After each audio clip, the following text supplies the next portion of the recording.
叫李卫红，生于1971年8月8号。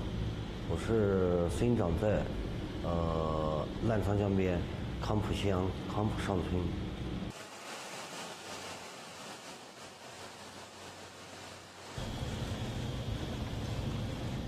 李卫红的创业故事，得从这一条条通往高山小村的山路讲起。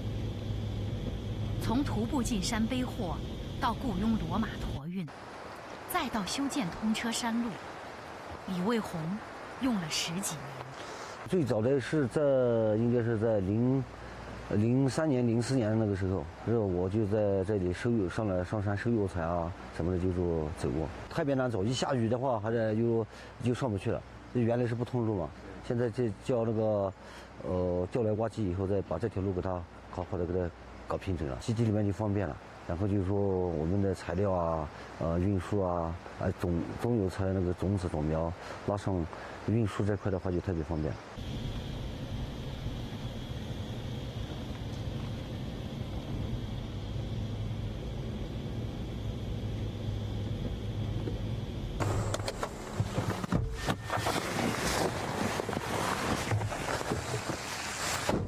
小康，哦，你这个，刚来吧？嗯。我来学我们的哥哥那边，自己里边看好你这做不多吧？看13年，我们这个房子里也到的。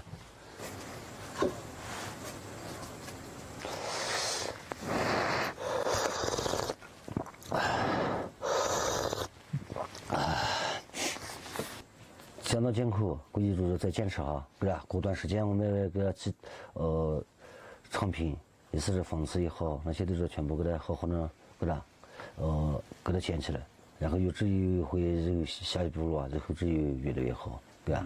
我们讲熟悉这点，现在比你刚开始0几年开始来这点搞时候嘛，现在比那个时候好得多了。有时自己很感恩，你看，不是？有坚定信心啊。就是干什么事情就是，可是啊，有万事开头难，只要你做事情很干不成，要不然。2007年3月，李卫红创建了曲八开种植基地。如今已过去13年，但对李卫红而言，曾经的所有历历在目。07年我们上来的时候，这里全是荒地。这个地方呢，我看一下水源也挺好的，还有一个这里的海拔、气候、土质、土壤这些都挺不错。然后我就决定选在这一片里面搞那个油菜基地。可以说，这全是用人工开挖出来的。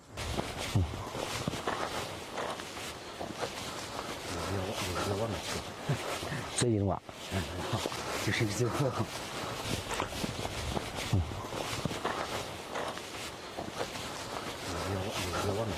我们这个基地建13年以来，估计就是他们这些工人了嘛，他长期在我们基地里面打工，是吧？也是相当辛苦呢。我们就是虽然我们开给他们公司了，但是就是我们的生活啊、吃住，是吧？这些方面啊，该关心你们，对吧？我们能够该提供呢，该尽量还是满足他们的吧，是吧？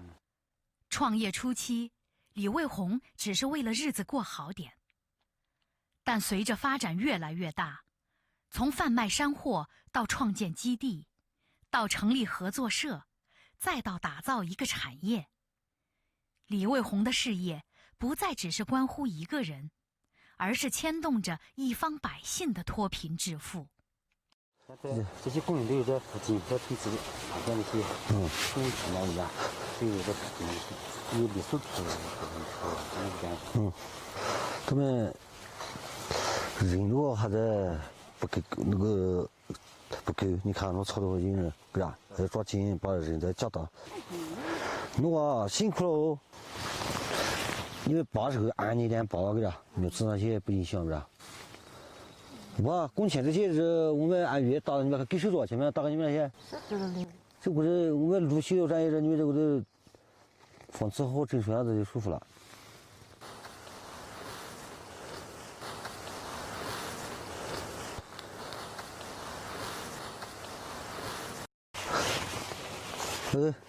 辛苦了哦，你们，反正这到月底我们就公司入来就打电给你们了。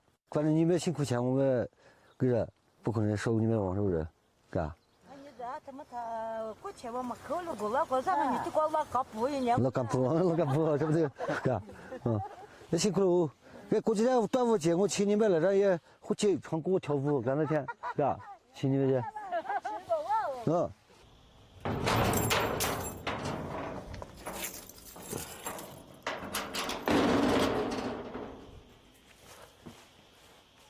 澜沧江边的这间小屋，是李卫红出生的地方，也是他成长故事的起点。这里是生我养我的地方，我是从这里，走出去的。我为什么要走出去？因为当时是太贫穷了。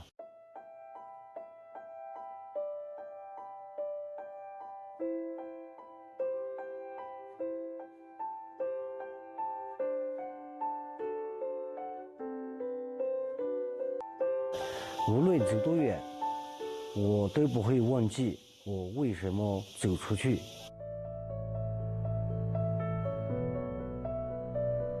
康普是李卫红的故乡，也是他的事业所在。在离出生地不远处，就是维西伟鸿农特资源开发有限责任公司农产品加工厂。这是我们公司的重豆种苗育繁育大棚，可以说这个苗呢，已经在我们的这个大棚里面育了1年多了，还要再经过1年、2年的时间才能够移栽到那个露天的育苗基地。虽然看着像一个草，但是要经历一个5年的时间才能够培育成那个变成那个幼蚕。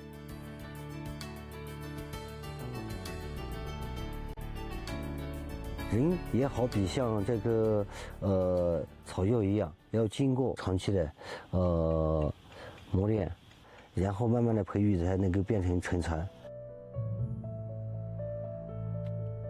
历经岁月磨练，李卫红的事业已经做大。维西伟鸿农特资源开发有限责任公司总资产4292万元，个人更是功成名就，获得了创业致富带头人、优秀共产党员等荣誉。这是第一个车间，是我们公司的那个农产品生产车间。下边的这个连起大棚呢，是我们公司的那个晾晒场。可以说，这是在18年建的。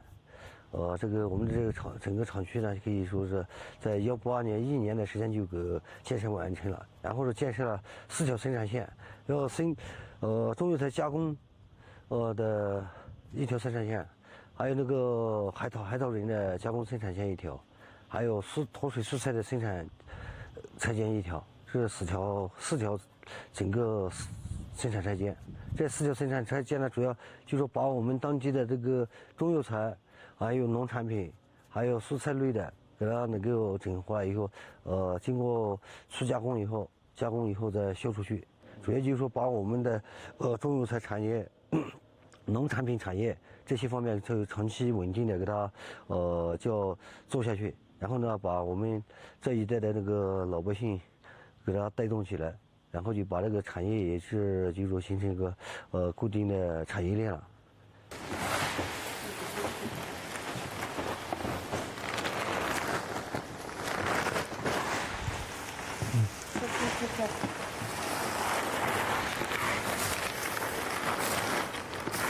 现在你们这个在贱卖个这，它这质量这块杂质快这些要认真敲干，你是尽量给它尽量讲干净点个，就是其他杂质不一样的。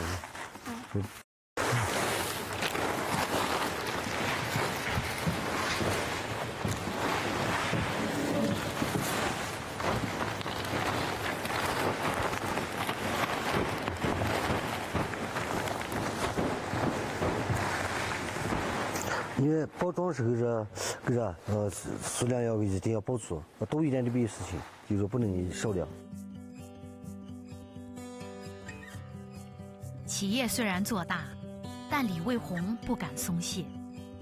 要求自己踏踏实实走好每一步。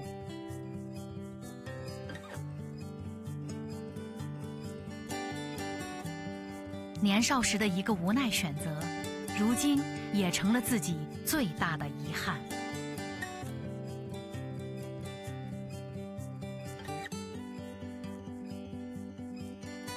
因为家里面特别穷，因为大的全部是嫁出去了，家里面我是又是独爱子，又是小孩子，家里面缺少劳动力嘛。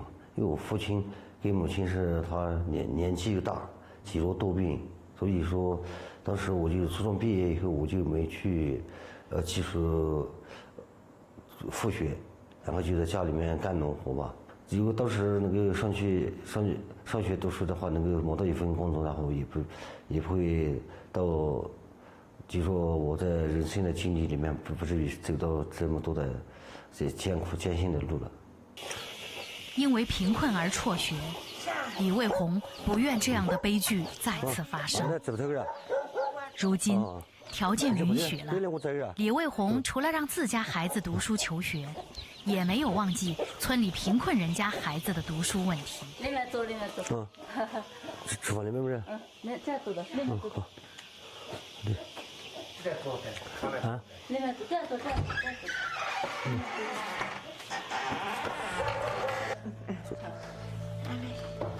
这得出去，人有的人。这钱这的我没钱，一次跌到这么就口都不着啊。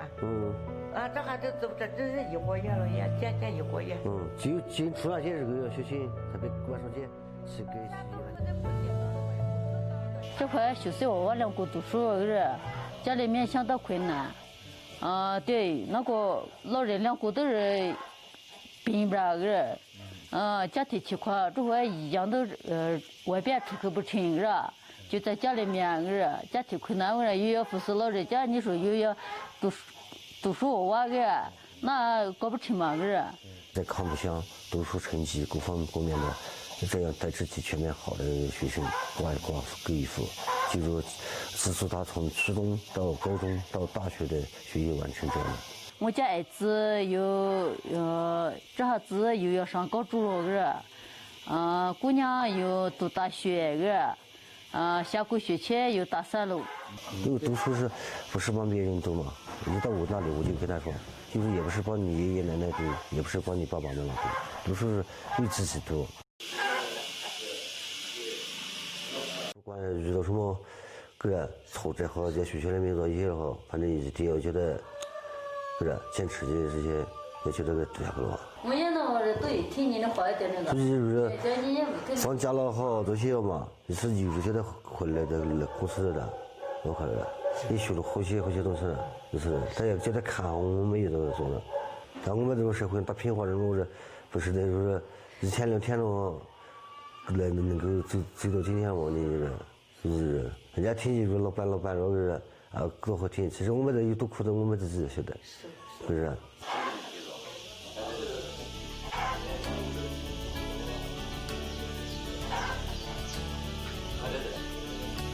如今，于秀英的孩子成绩优异，家里的生活也在好转。她相信，未来的日子会越来越好。生活肯定越来越好这还都这几年都比我今年说的来就是差不多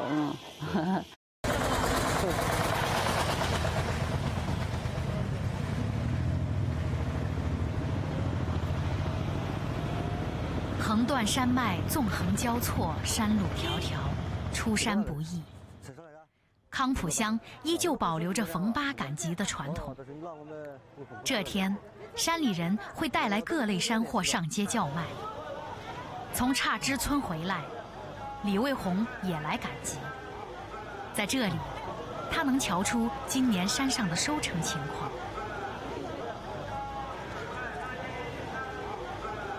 康浦乡那个赶集这个逢八赶呢，都是从1992年开始就形成了。然后呢，就说在所有的农副产品、山货药材，就是在赶场的时候，就是老百姓从那个家里面拉到市场里面来销售，在这里交易吧。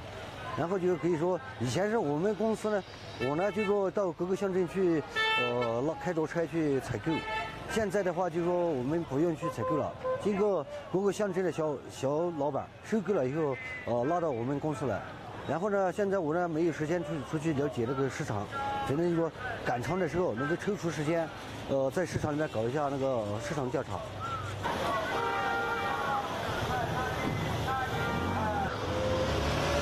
这是今年价格最高了，这个，这是等，可能务时间长了，这个，从哪买来的嘛？都去不起了。出来两买来的。不对。个多的数量个多，不多吧？多的话你们搞个这种风瓶子带起个，拉到我们公司的来。进入单子有点多，你晓得吧？拉我们公司的来，就是。这两人收不住啊。小点。蛮巧，这次质量好点个，选了一个，那价格更高级一点好了。这个是毛病，今天我食堂没给这。多少钱？是没吃啊，还没有。大家没吃。但吃没大家没吃。你们一路回到公司的人呗？对吧？我不是公司能收啊。我收。对。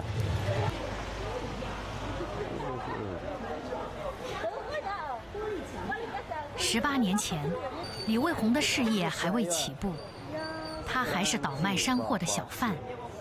赶集是一家人挣钱糊口的大事，徒步上山收来的山货，就等那一天换成现金。2002年8月28日，赶集的日子，那天成了李卫红人生的最低谷。然后就8月28号就是刚好赶开嘛，也是天气特别热。因为我老婆呢把孩子带去集镇上去，他就忙着做生意嘛，然后也没照顾好小孩，然后小孩就跟着他的伯就到那个弄渡桥边那里去玩水洗澡，就在那里落水了，可以说，当时可以说是在我的大脑里面就是说，真的是不是想象，只是怎么当时能给我过出来是这样的。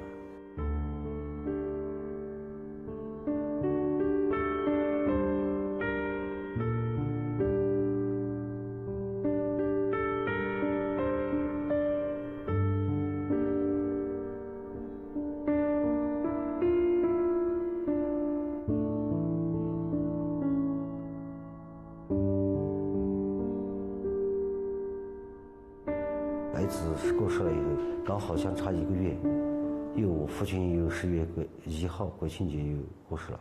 村里面的说话，人家看着我，可能这个人的对我的看法是，这个人可能是完了，可能这个人绝对，走不出来这个坎了。从那个夏天呆坐到冬天，李卫红选择向糟糕透了的生活发起反击。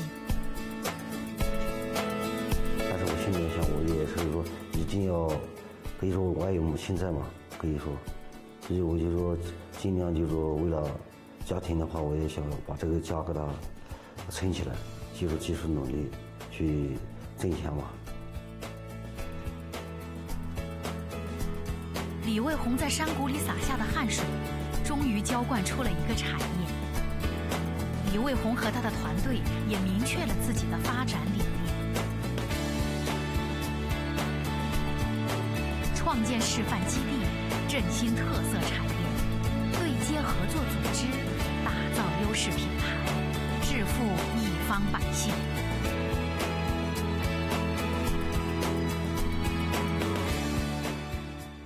种植一下中药材，然后就是能够中药材这一块的话，自己种出来的话，质量各方各面能够保障。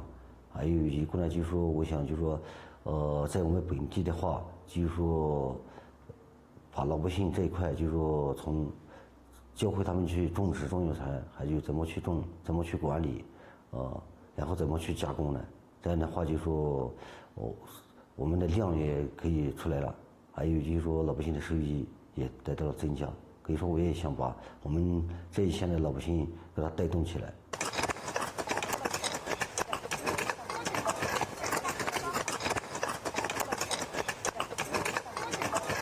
产业发展已经步入正轨，但忙碌的日子还需要继续，因为幸福是奋斗出来的，让更多人幸福，才是真正的幸福。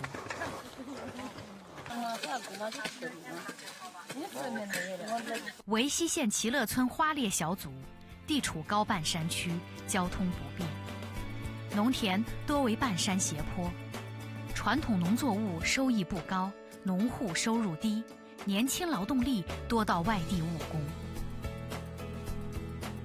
2019年，李卫红在这里创建了标准化中药材种子种苗繁育示范基地，改变了小山村南脱贫的窘境。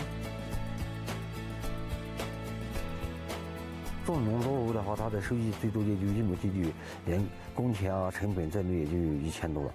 1亩地它最高也就产得到600斤左右的玉米嘛。玉米的话，一块以10斤算的话，它也就在是不是在将近700元左右嘛。但是种植中药材的话，它可以最低的可以到5000左右。最好的就品种高的，像种植的这个青椒的话，可以1亩地到3万左右。现在吧，这个公司成立了以后，我们的经地租出去了，以后是我们这里的老百姓不用出去外面打工了，可以进入在公司里面可以打工，1年比1年收入最好了，每个月差不多一个人收入达到2400左右，一天80块钱，是以前比更好了。不用出去外面打工，在我们基地里面打工是挺好的。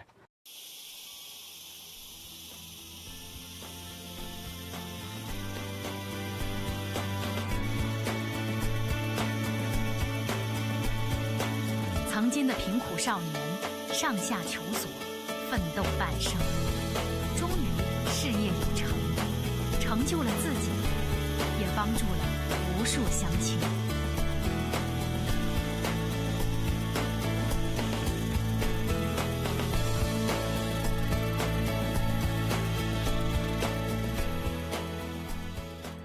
脱贫攻坚是国家的重大战略，我们必须全力以赴。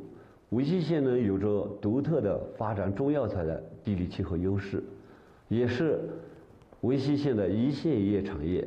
中药材产业成为了维西县脱贫攻坚中的主要产业之一。李卫红是这个领域的践行者，他不怕艰苦，以产业带动周边村民致富，值得我们借鉴和学习。